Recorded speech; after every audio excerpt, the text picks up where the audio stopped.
Thank you very much, Dr. Narayan Swamy, my longtime friend from the ESLU. And I'm really happy about what you're doing right at the moment to disseminate whatever we know. I don't say knowledge, right? Whatever we know, whatever little we know, to share that with the world and especially with the academic community. And good morning and good afternoon to my friends joining from various places, especially my teacher, Professor Mohan Raj. Sir, it's a great honor to have you here listening to me. And we have Ms. Hashini Abesena, my colleague, joining from Australia, from Deakin University. I think it's midday to you, Hashini, and all the others who are joining right now. Actually, when Dr. Narayan Swamy invited me to conduct this session, I'm going to share my screen. So Dr. Swamy, I would be much grateful if you could let me share my screen. Actually, I wanted to discuss something related to the entire world and particularly to South Asia. And I selected this topic with Dr. Swamy's consent, education in South Asia, unearthing the potential. I will tell you why I wanted to select this a little later. And my topic right now, okay, excuse me, I'm going to share my screen and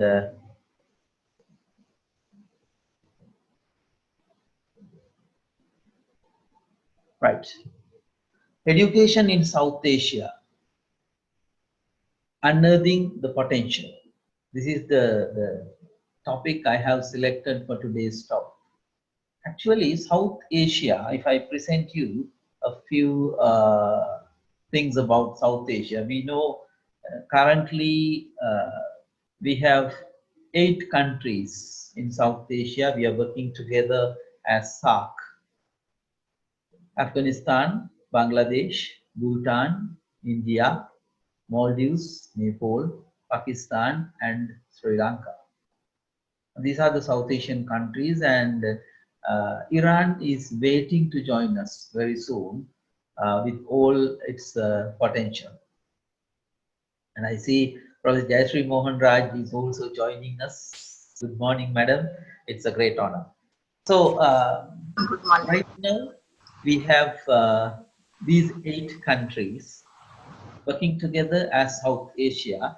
And if I take you to the current status of South Asia, latest by yesterday morning, we had 1,950,071,793 people living in with the newborn, with the newborn babies.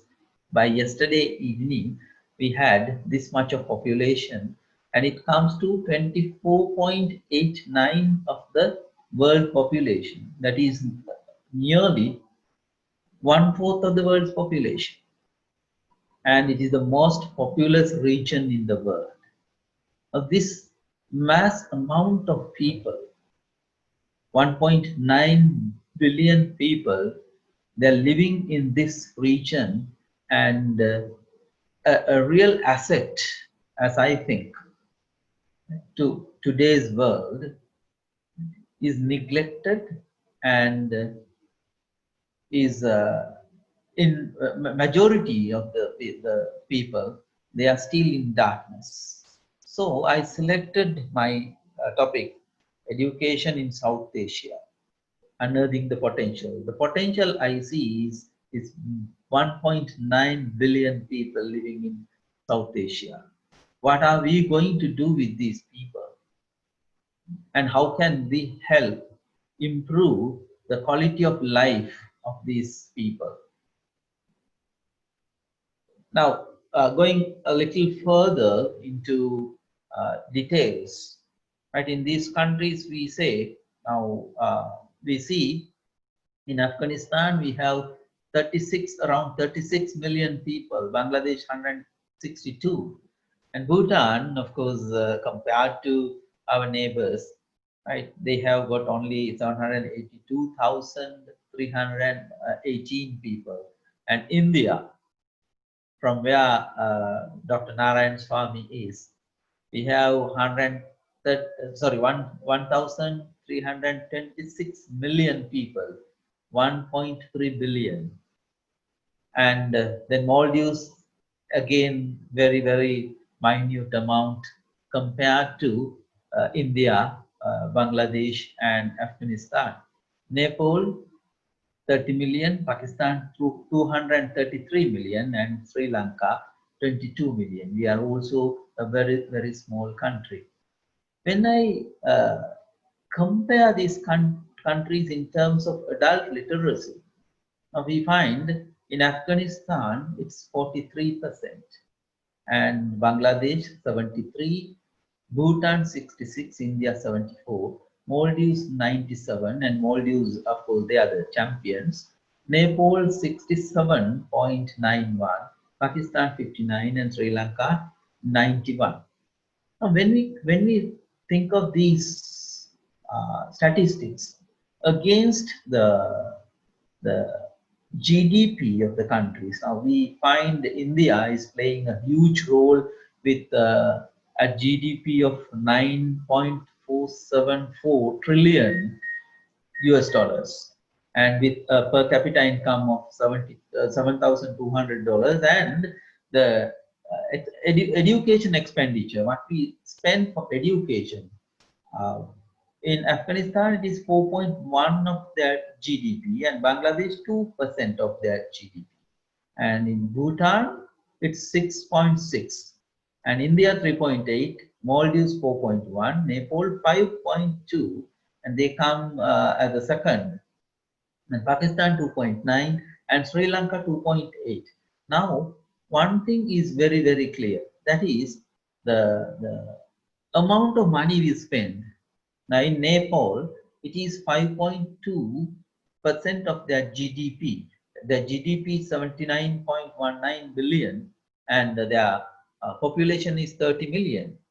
But when we think of the adult literacy rate, now actually my colleagues might sometimes think, from whether these statistics, whether they are very recent or not. Actually, this is 2018 UNESCO statistics. It's very difficult to find the current, the most recent statistics. But with this, what I'm going to prove is, I know that you have improved. All the countries have improved a lot. But compared to, is there value for money in this when we compare this? Now, Nepal, they spend 5.2% of their GDP, but what they have achieved in terms of literacy, adult literacy, is 67.91. And out of their 30 million population. And in India, right, they spend 3.8% of the GDP for education, and the literacy rate, adult literacy rate, is 74.37. And now what this shows us is that there are many people who are still in darkness. According to UNESCO, there are 11.3 million primary school age children out of school in South Asia, and there are 20.6 million lower secondary school age children out of school in South Asia. This is the current reality. Now, these nearly 30 million people out of school, and who is responsible for their education, who is responsible for the quality of their lives. And even with the people who have fair amount of literacy, let's have a look at the literacy rate, this is 2018 UNESCO statistics. Maldives, as I told you earlier, they have championed. Their literacy rate is 97.73. That is overall, and male literacy rate is 97.3, and female literacy rate is 98.11. Right now, we have to salute Maldives, because Maldives is one of the countries in the region where they consider female education of the women is a top priority. So that's great news, because they have more females with literacy than the males. So, but the contribution in terms of the population, massive population in South Asia, Maldives' contribution is very, very minute, because let me take you back to the population statistics. We have only 391,904 people living in Maldives. Out of that, 97.73 people are literate. What about the other countries? This is the alarming news right at the moment. Right, in most of these countries. Now, Sri Lanka is all right, that we have been maintaining a very high literacy rate, and Iran, the new member who is going to join us, their literacy rate is 85.54, but when it comes to female literacy, it's actually very, very, compared to the male literacy rate, it's not very satisfactory. Now, this is one of the very, very important factors. In India, again, 74.37, and male literacy rate is 82.37, female literacy rate is 65.79. And in Bangladesh, it is again the same case, right? Male literacy is higher than female literacy rate, and Nepal, it's really now 71.6 and 44.5. Now, this is not a very satisfactory case. Bhutan, again 75.2 and 57.08. In all these countries, Bangladesh, Pakistan, Afghanistan, female literacy rate is very, very low. Now, this is something we have to address, very, very, I think, a urgent issue. Right? We have to address this as soon as possible, because female literacy rate reflects the quality of life in a country. Now, when it comes to other indicators like health indicators and other social indicators, now Sri Lanka and Maldives, now we are a little ahead of the other regions in the country, in the South Asian region. That is because our priority is female education. When the mother is educated, when the mother is not ignorant, the entire family is safe when it comes to the health, hygiene, and many, many other, even education. When mothers are educated, when mothers are literate, when they understand the importance of education, and when they understand what they can contribute, how they can contribute to their family's education, status, everything goes up. So we have to understand this as a crucial issue. Now, in Afghanistan, the overall literacy rate is 43%. Out of that, we have 55.5 males literate and 29.8. That is their female literacy rate. So this is alarming. And I will show you one more thing, that is school life expectancy, primary to tertiary education. Primary to tertiary education. Now, when we go through this, again, we understand something very, very different. Now, in Afghanistan, the total school life expectancy is 10 years. That means majority of the people, they get dropped out at the 10th grade. And for males, it is 13, and females, it is 18 in 2014. Sorry, female, it is 8. This is, please look at the disparity. When a male schools for 13 years, a female schools only for 8 years. This is something we have to think of. And in Bangladesh, it is 11, 11, and 12. For the female, it is 12. That is because of the new interventions, recent interventions they had in the education system. They wanted to bring their girl children to school. So, with the support of the UN, the World Bank, they started a new project to fund the families with children who send their girl children to school. If they send their girl children to school until they are 18 or until they finish their school, then those families were funded by the government. So they have very rapidly increased the school life expectancy of girls. And in Bhutan, it is 12, 12, and 12. But in terms of literacy, adult literacy, Bhutan is still, they have a lot to do. So this is 2013. I'm sure that they have improved their standards by now.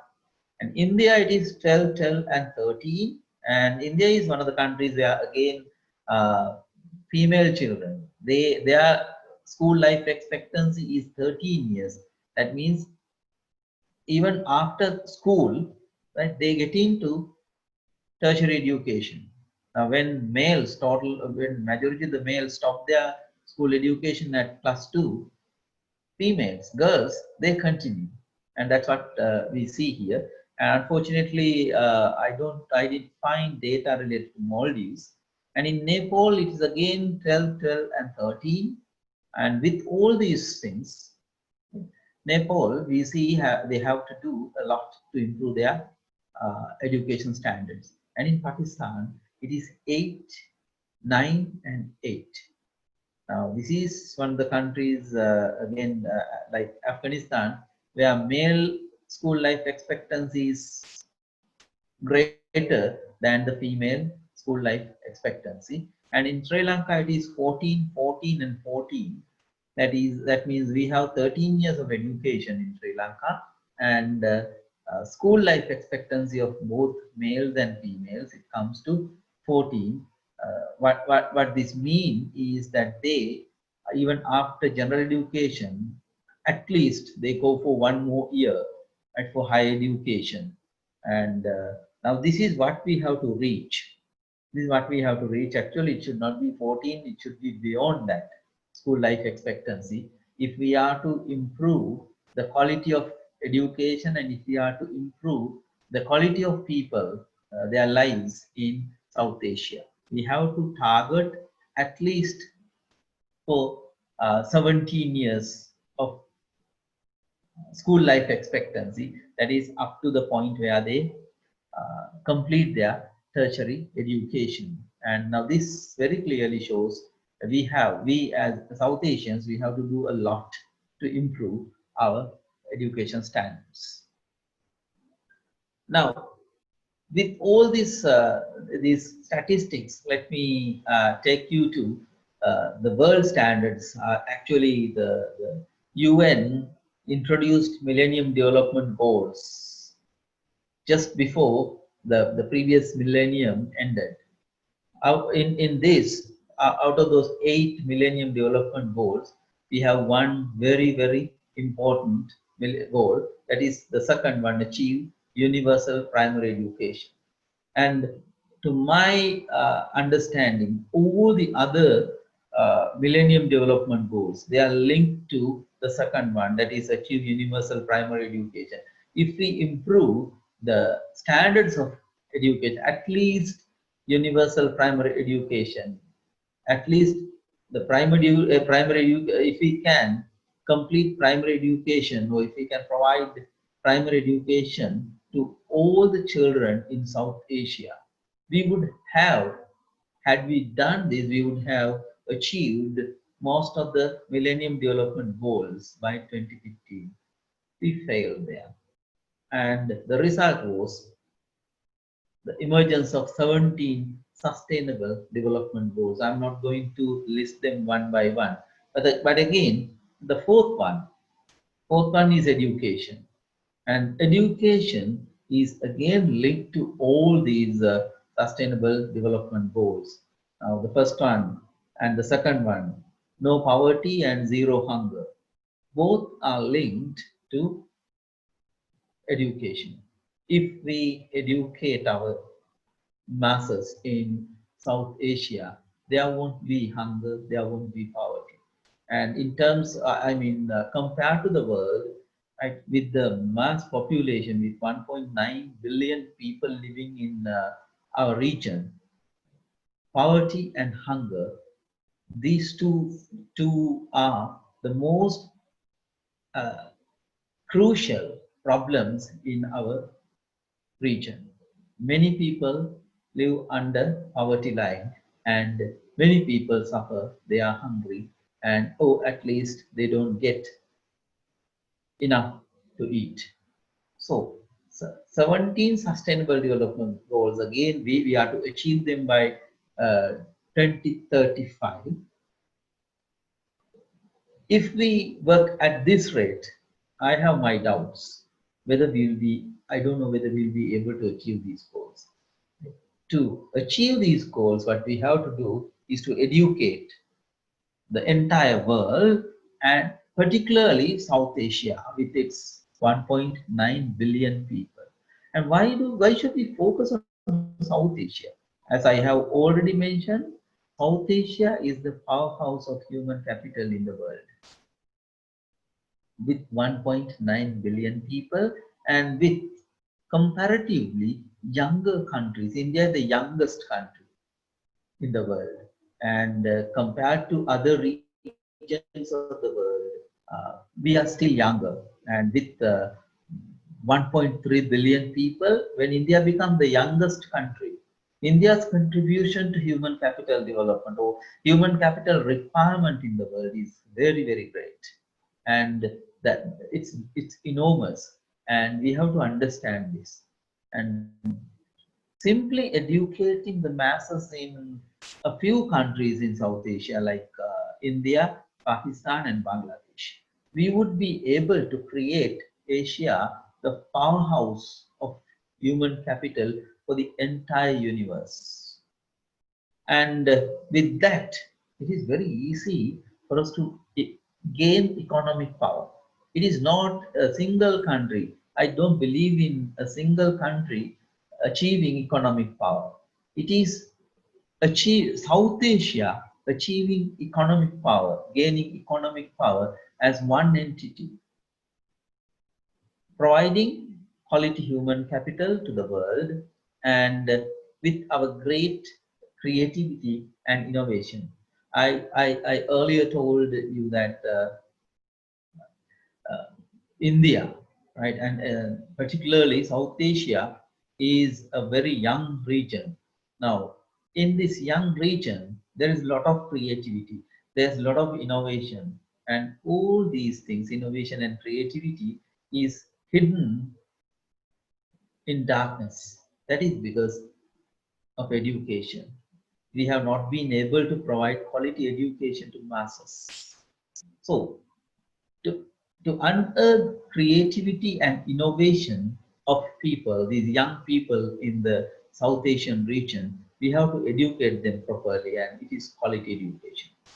And we can provide the greatest support to achieve SDGs, Sustainable Development Goals, because now if we can feed or if we can help these 1.9 billion people to get out of hunger, get out of poverty, and to understand the importance of life on earth, to understand the importance of life underwater, those things, of course, will help us. I'm not going to list out all the 17 Sustainable Development Goals. I have mentioned only a few.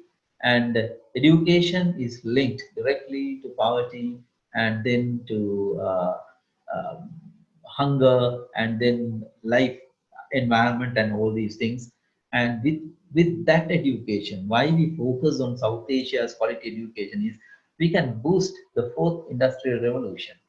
We are we are we have already entered the fourth industrial revolution era, and to maximize the potential and to capitalize it to the full, right, we have to educate the entire South Asian region. And with this, with the fourth industrial revolution, I have to warn you on one thing, that is, now we are facing the sixth mass extinction as well. The fifth mass extinction happened when the dinosaurs vanished from the surface, from the earth. And now, according to, yeah, during this Anthropocene year, according to scientists, we are slowly approaching the doomsday, like the sixth mass extinction. The human activities, actually, the human activities happening in this world, right, is little by little speeding the sixth mass extinction.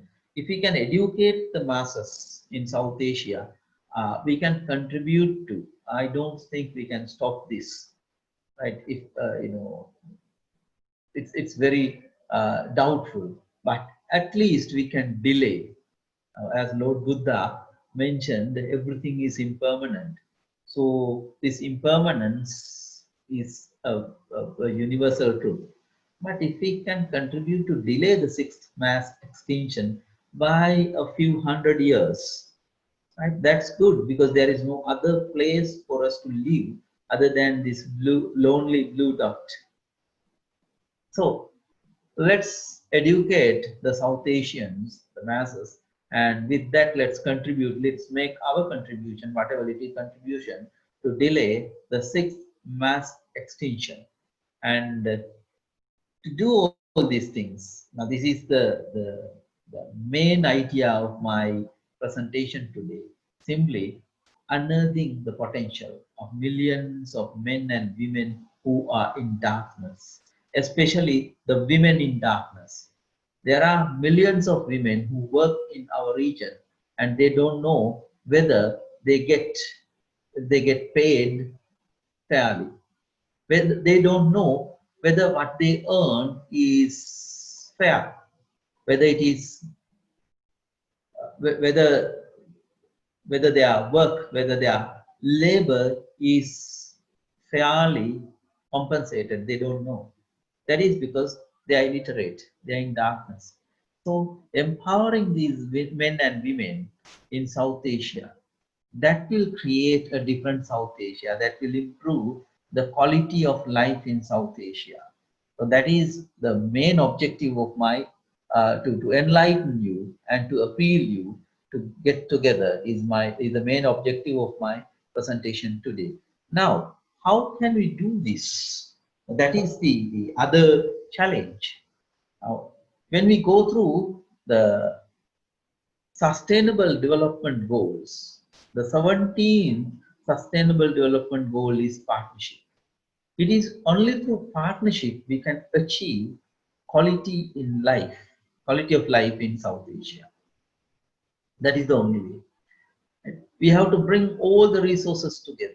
As countries, we work alone, but we have resources, especially human resources. And we have to bring all these human resources together as a big think tank. That think tank, compared to again the other regions of the world, the think tank we can create in South Asia is enormous. Because in South Asia, compared to the population, we have people people with the potential. That is going to be, if we collaborate, South Asians, the think tank we can create is enormous. It is bigger than any think tank that people have in any other part of the world. With that, what we can do is we can capitalize each other's strengths. We can eliminate our weaknesses. And this is simply adopting the blue ocean strategy. We have to eliminate each other's weaknesses and we have to raise our strengths, right? And we can create new avenues like learning platforms. Now, I'm referring to the blue ocean strategy here. Right? We can create new platforms, new learning platforms to surpass the traditional school.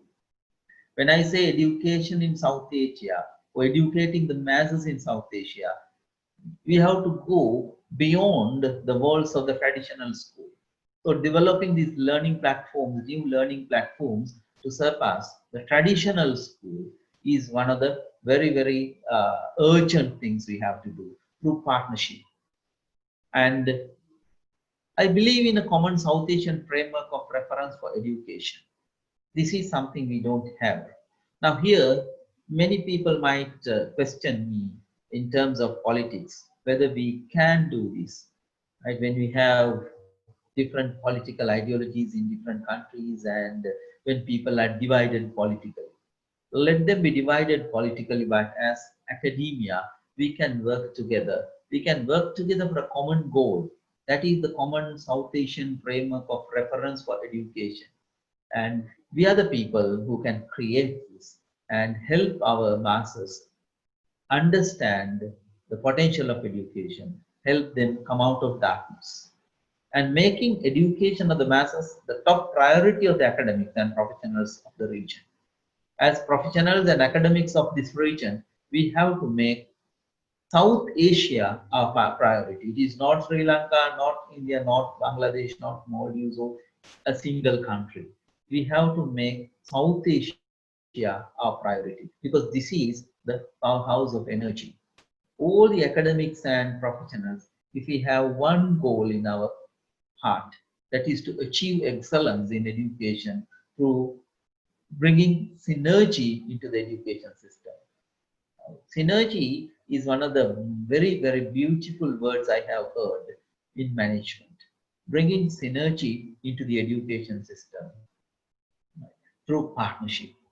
We have a lot of potential in the South Asian region scattered. Let's bring everything together and create that think tank. And that is, I think, the only way out. Without that, I don't think we can go ahead. Right? We have only one thing, one solution. That is either to unite and cherish or to divide and perish. Now, this is the challenge we have for the new millennium and for the next few years, next few decades ahead of us. And today, if we work towards this common goal and educating the masses in South Asia, we will be able to leave a legacy. By the time we leave the world, let's leave a legacy and leave this world understanding that the world is safer and the sixth mass, we have been able to delay the sixth mass extinction and we have created South Asia a fine place for our masses to live. This is the essence of my presentation, and let me finish my presentation with a quote from Albert Einstein. Education is not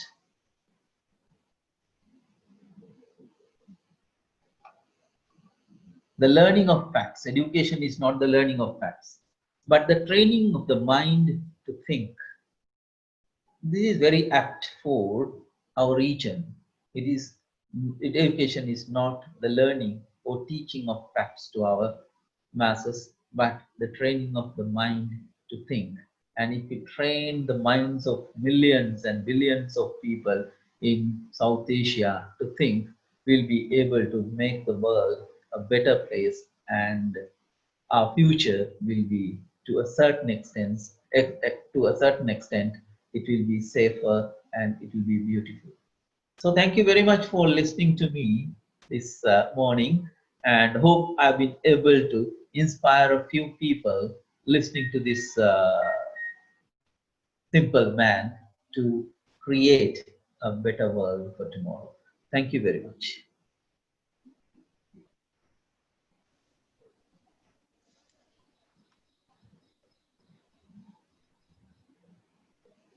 Yeah, that's actually revealing in terms of statistics, Dr. Darshana.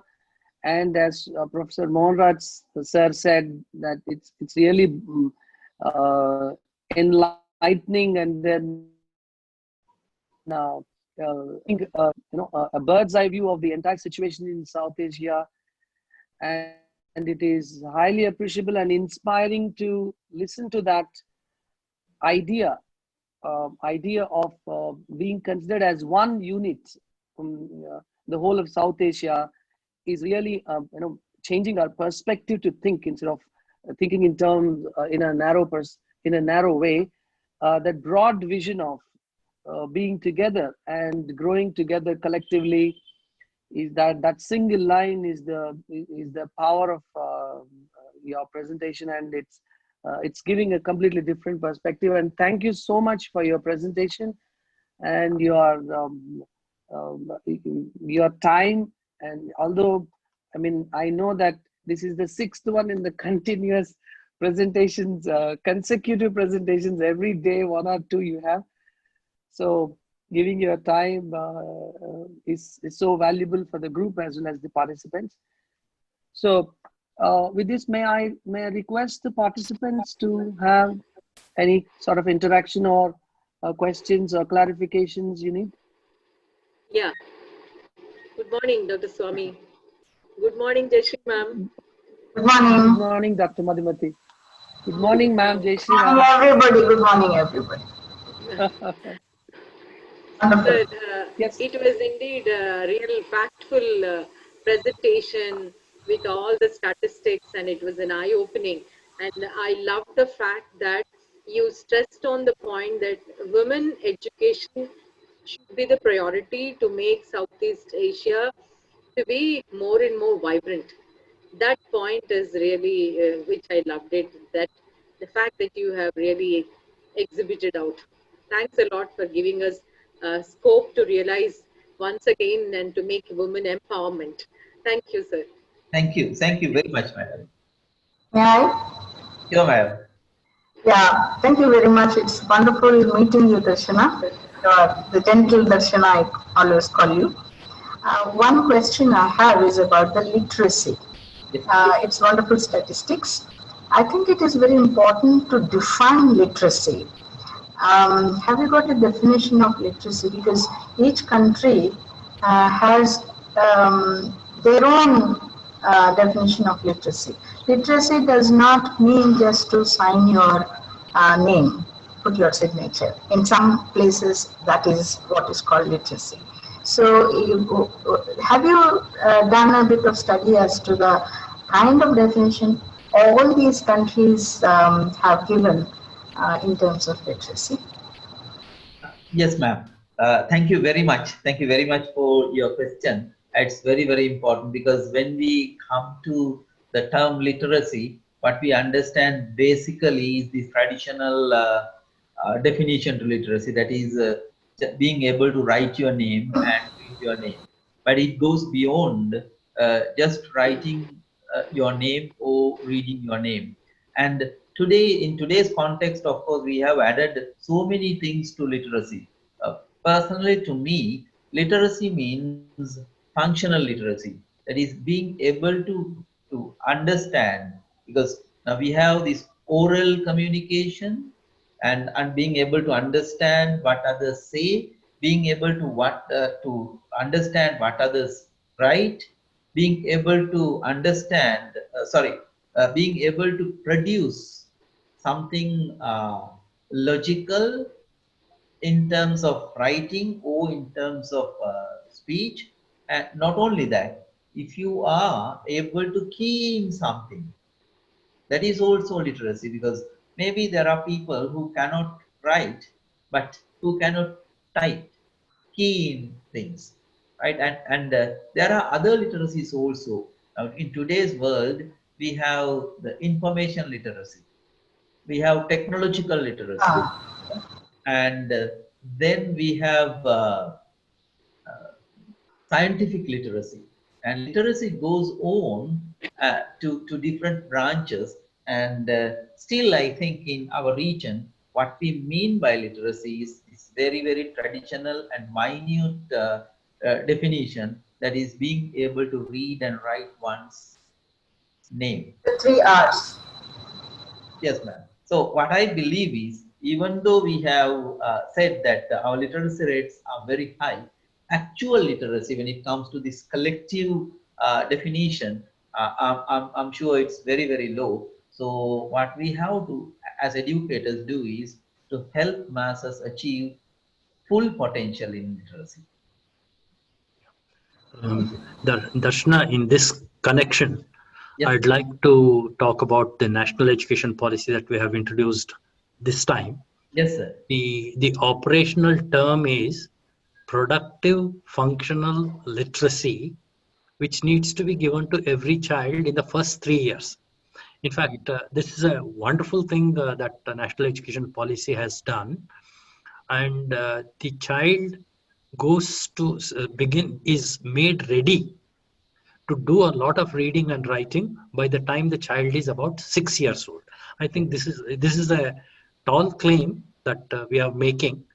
Once it is going to be implemented, we should see how this will improve the entire situation.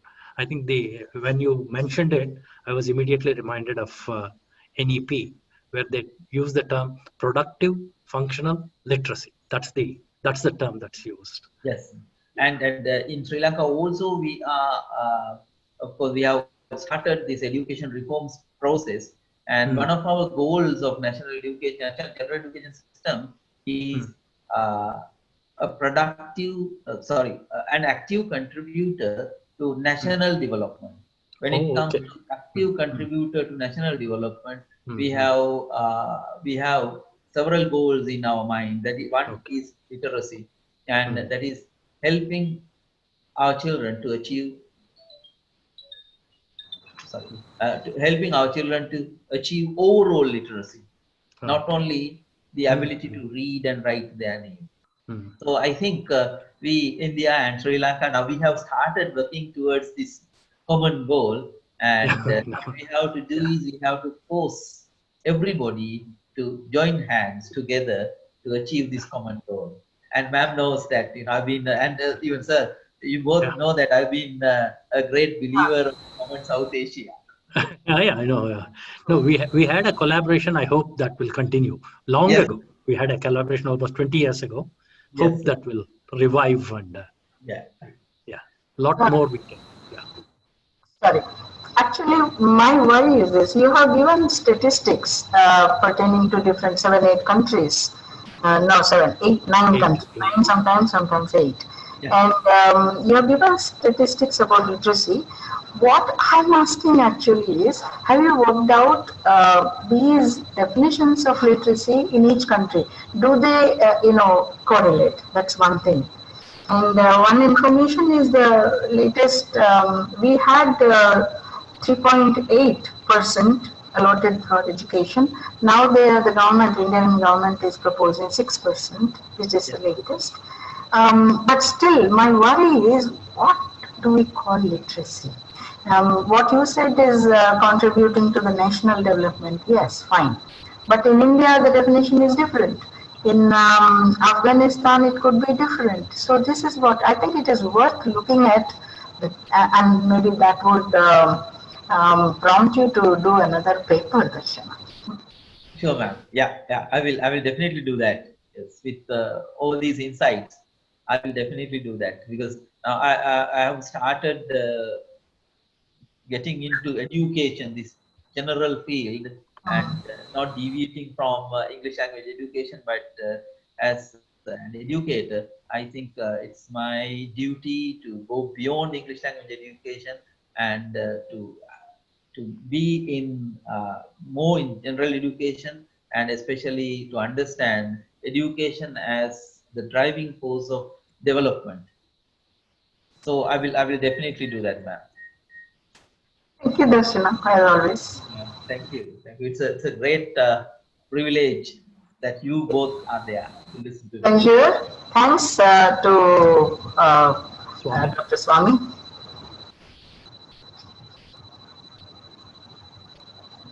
Thank you. You are muted. Swami, you are muted. You're muted. Okay, that's those are my words. Thank you and all are those my words, not your words, man. You don't have that privilege of using the word thank you. Yes, we have to thank you. We have to thank you, sir.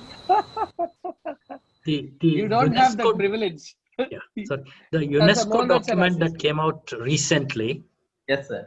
I think 2 years ago, 2 years ago, I think they came out. I think they were trying to define literacy in a very different way, something called a global. They used a term called global literacy. Global literacy, yes. I'm not very sure even the definition that they arrived was very comprehensive. Like your definition, the one in Sri Lanka, Yes. active functional literacy. I see that as an extremely positive, giving direction. Actually, it gives a direction. Not Yes. even the Indian, this one. The Indian is only productive functional literacy, which is static, but active functional literacy is dynamic. Yes. I prefer that. I don't know whether you have some idea about UNESCO definition. You have any comments on that? Which they Yes, call global. it's actually UNESCO definition again is, I think it's not very comprehensive, Mm, because their definition is formulated based on the literacies or definitions of all the other countries, mm, and therefore I think we will have to force UNESCO to formulate a better and comprehensive definition. mm. Yeah, I think so. Yes, sir.